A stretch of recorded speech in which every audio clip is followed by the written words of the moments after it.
Hello, everyone. Today is Saturday, March 5th, 2022. Mozambique's displaced recount brutality of Cabo Delgado insurgents. This article is taken from The Voice of America.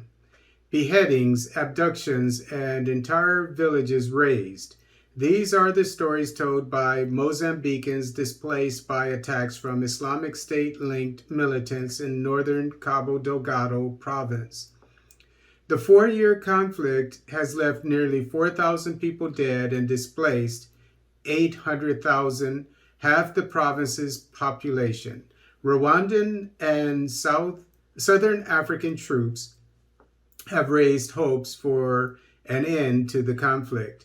9-year-old Rehema Musa is quiet and withdrawn amid the other boisterous children at a rural school in Montepuez in northern Mozambique's Cabo Delgado province. Musa and her mother fled here last year after masked gunmen came to their town of Mocimboa da Praia and began killing people, including her brother. They are some of the more than 4,000 people living in Nikuapa camp after fleeing Islamist insurgents.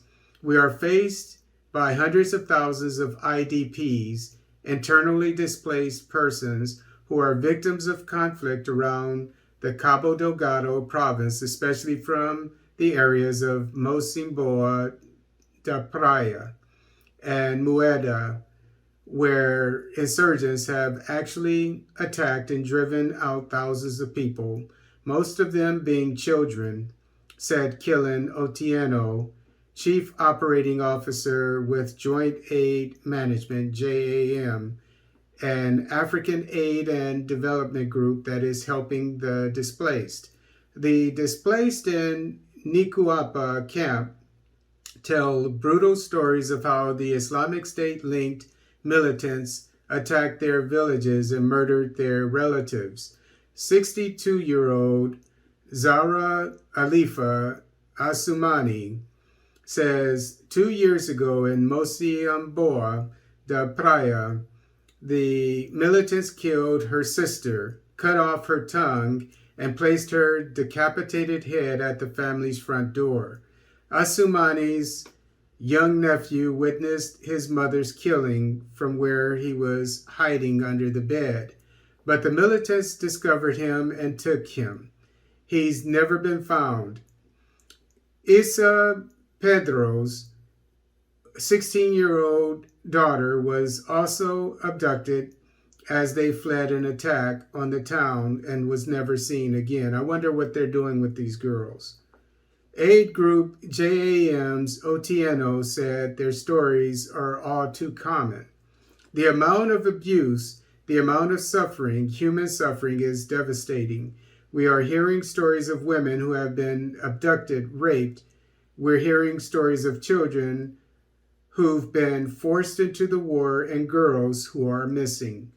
Like many in Nikuapa camp, 32-year-old Isa Amir said he doesn't understand why self-declared Muslims are killing other Muslims in the north of this mainly Christian country. Amir said even some of his friends and family joined the militants.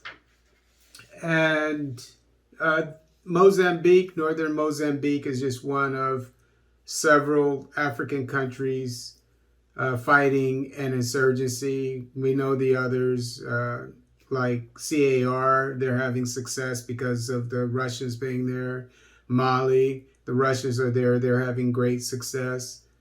And Nigeria, I just went over an article about Nigeria, how they killed 200 in 3 days, and then at the beginning of since the beginning of the year, another 500 and something. And Somalia, they're doing better, killing Al-Shabaab, etc. And it seems that all these countries are on the offensive and capturing and killing the insurgents because of intelligence. So it seems that they're getting better at their jobs of fighting the insurgencies. And we know DRC, northeastern part of the country, has this insurgency problem, but it's doing well. It has help from the Ugandan army, and it's already has a plan to be there. It's funded by the Parliament of, if I'm saying it correctly. In the United States, we have Congress. I would assume that Uganda has a parliament, has allotted multi-billions of dollars for the let's call it the operation, the military operation, joint operation between Uganda and DRC. The Ugandan government has allotted, approved the money, and it's already been given to the Ugandan army. So we're having a lot of success. Cameroon has its own problem in the English-speaking section of the country, and of course the Sahel just altogether. But of late, we're hearing a lot of good news about the fighting the insurgency.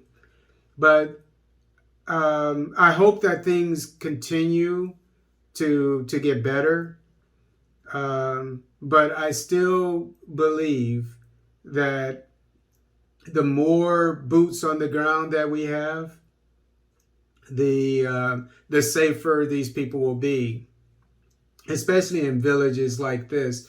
This here situation in Mozambique, because of the Rwandans and so forth. Excuse me, I think maybe I'm wrong, but I remember when I first heard about it, and then all of a sudden, the Rwandans, the South Africans went there, and then everything got quiet. And it just so happens that that's an area that a Total, a French petroleum company, is going to be drilling for oil and so forth. And so I thought that had something to do with it, and I still do.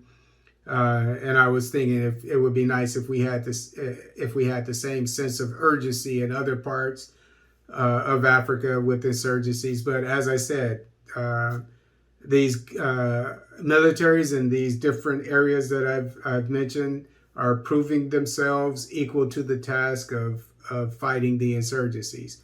But again, as a retired military police who's been on many a peacekeeping mission, who's been to war, etc., who's done this very thing, fighting insurgencies, etc., pulling security and making sure people are safe and so forth.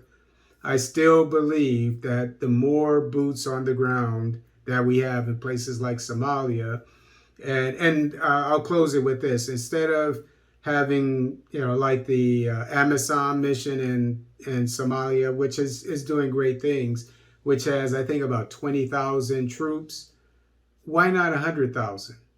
And that way, you not only are you on the offensive, but you're also providing security for the towns that need it. Because if you have troops in villages, like especially in places like rural areas, like in Nigeria and DRC, where people can defend themselves. If you have the military there, and camped out and so forth, or at least in QRF